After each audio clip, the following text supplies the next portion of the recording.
Well, welcome back. Eric Arnold, not in the sports barn.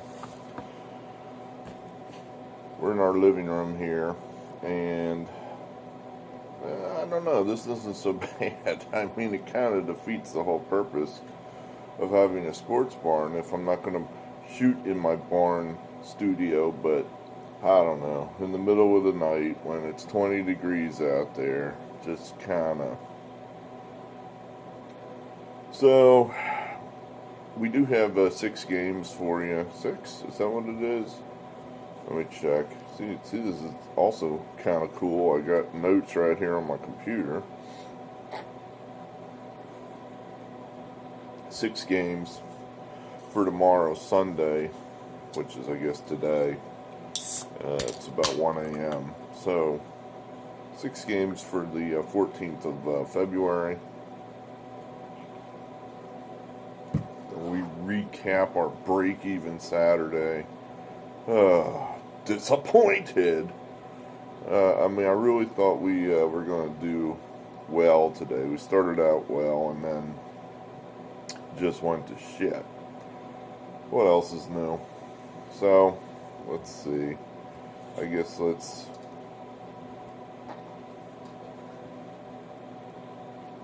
early there, we started out with, in the Big Ten, Ohio State just keeps rolling along, huh? And, perhaps that was our error, fading Chris Holtman.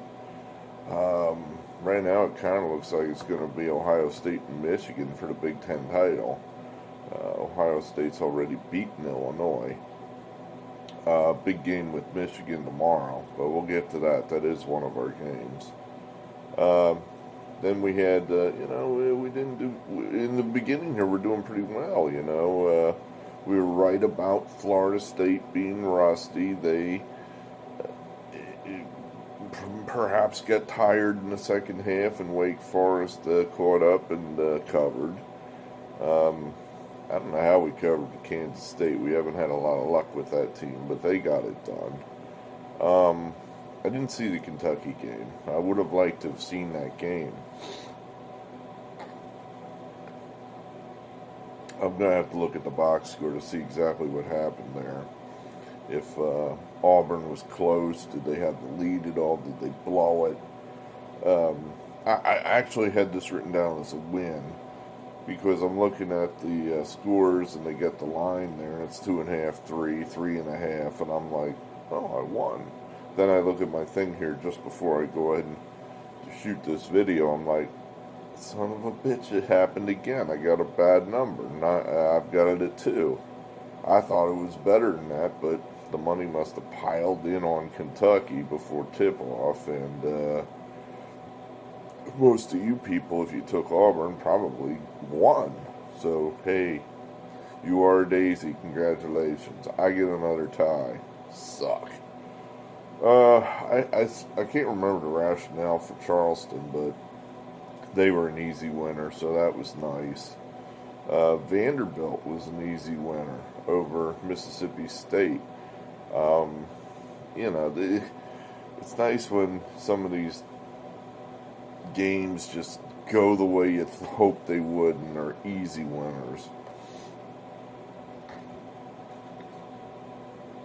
I should have my head examined betting Bob Huggins.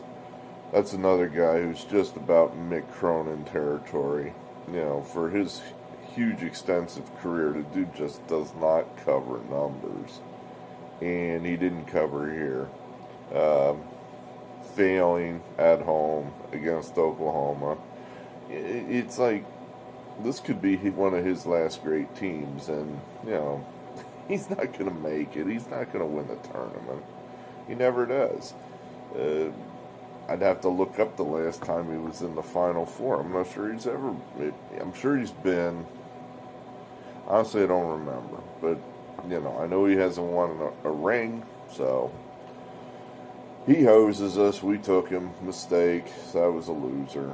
Bowling Green winner. Boston College winner. And then they went to shit. Hofstra, that's a loser. TCU. that Alabama game, I keep fighting the last war. I said to myself, Alabama looks tired. Well, I guess they're done with that now because they scored 115 points today. So, I guess that's just like the French. Well, I guess the Germans will come through the Maginot Line, just like they did last time. So we got to work on that. Arkansas, that was an overtime game. I forgot to put the little OT there on the card, but nice, nice. That's where our hero of the night was in the Arkansas game. Our hero of the night was again senior Jalen Tate for the second time. Maybe I'll just make this guy the hero of the night every game, no matter what he does. Every time I play Arkansas and I win, I'll just make him the hero. But no, he earned it. I mean, we're getting 3 and the damn game goes to overtime. That's the worst. When you got the dog, it's not a big dog. It's only, a handful of points and you go to overtime. It's like, son of a bitch, now I'm going to lose. And, Missouri actually got a lead in overtime, and then Tate took over. I mean, he got a key rebound. He blocked a shot, which the refs erroneously called goaltending. It was, I think, one of the only times in my life I was thankful for instant replay. So they correctly then ruled it a blocked shot. He got a steal. Yeah, the dude did the dirty work down the stretch to enable Arkansas to cover. So, good job, Jalen Tate from Pickerington, Ohio. For you, we say, salute. And then the rest here, Villanova, they didn't show up. They got crushed. Northwestern,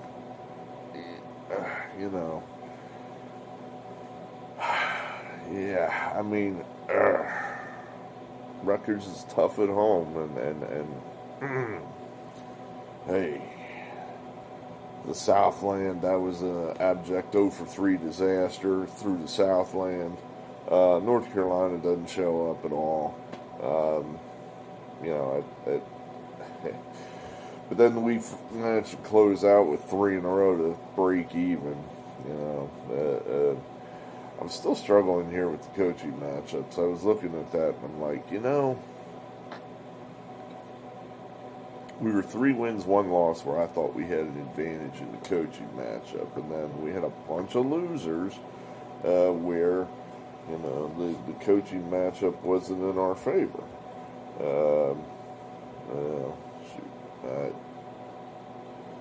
I'll erase those numbers anyway, but I'm still struggling with that, In other words, you got 5 indicators on the one side of the ledger saying you need to take Team A, but Team B has a superior coach, so what do? I'm struggling with that. I'm struggling just overall, like I said, I think there's something to the fact that I like to play these big underdogs, and I think you're just getting a lot more quit out of bad teams right now than you would normally. Hell yeah, I saw ESPN was reporting that Maine has canceled their entire season. Just quit. We just quit. We give up. That's not normal. That doesn't happen. Go through the whole last 50 years of college basketball. I don't know anybody just quits. We had a bad team in high school. That sort of thing used to happen. I think our record still stands. Most consecutive losses in Berks County play, Twin Valley at 48. 48 consecutive losses in county. I think that's stretched over 2 or 3 seasons. What would happen was you'd have a lot of bad kids that go out for the team. They'd scare off the kids that want to play or good kids, and then the bad kids would quit halfway through the season. We'd be like Gene Hackman trying to play with 5 players, except we didn't have anybody that could play. We had 5 ollies out there. So, needless to say, we weren't any good. But, yeah, that aside, So what else is going on? Gonzaga was not one of our games. I didn't know what to make of that. Um, God, I mean, the numbers on Gonzaga are so huge, and then they just cover them by halftime. You know, they won by what, 39 points tonight? They covered that 17-point line. Uh, you know, it's a shame because Gonzaga could be a historic team this year, and you're just not really getting a hell of a lot of talk about them at all. You just don't hear all that much about them. I mean, you really don't. You know, this could be the best. You know, what's the best team that's been in the last 30, 40 years? I mean, I keep going back to UNLV because they're similar. You know, a non-power school that is undefeated, that has such great talent. UNLV could have gone undefeated in the that 89, 90, 91 range, but they didn't. Um, this Gonzaga team, I mean, if they win it, they're probably going to be undefeated. First time since 1976. It'll be interesting to see if they can do it. I don't think anyone's going to beat them before the tournament, that's for sure. I'm not even sure what their schedule is. My little schedule says they play 2 more times before the West Coast or the West Coast tournament, and so you know it's only the 14th of February. It's like that's so weird. I mean, are they gonna get rusty? Are they not gonna be in peak condition when it comes time for the real games to start? I don't know. It's odd. It's just. God, have you heard me say that before? I hate this goddamn pandemic. I hate this world we're living in. Anyway, what else? Yeah, I'm just mentally going through the conferences. SEC. I guess you got Alabama, of course, crushed. Did they do it now? Have they wrapped up the SEC title? It looks like they're going to. Missouri lost, so I think it's Alabama then. Creighton, I think, looks pretty good to win the Big East, having beaten Villanova, so they're looking pretty good. Let's see what else. Big 12, of course. Baylor, are they on one of these pauses or something? I haven't seen them in a while. They certainly seem to be, you know, with West Virginia getting beat and Oklahoma, they're there, but it sort of seems like Baylor's just head and shoulders above the other teams. Kansas, they're just so, they struggled with Iowa State, and if you struggle with Iowa State, you're probably not that good. Let's see, who else we forget in the ACC, of course. Virginia, they look like they're I guess that's tomorrow, right? Monday. Virginia's going to play Florida State. That would be the 2 best teams in the ACC. So that should be a big game. Really interested to see how that goes. I mean, you kind of got to look at. It seems like we have to lean towards Virginia just because they've been playing, and Florida State's coming off this huge layoff. I'll have to look at it. I forget who, probably forgot a major conference, but see, again, I'm just going off the top of my head. Alright, let's get to Sunday. Yeah, I can actually see how long the video is now. So kind of neat things we can do here, I guess, in a way.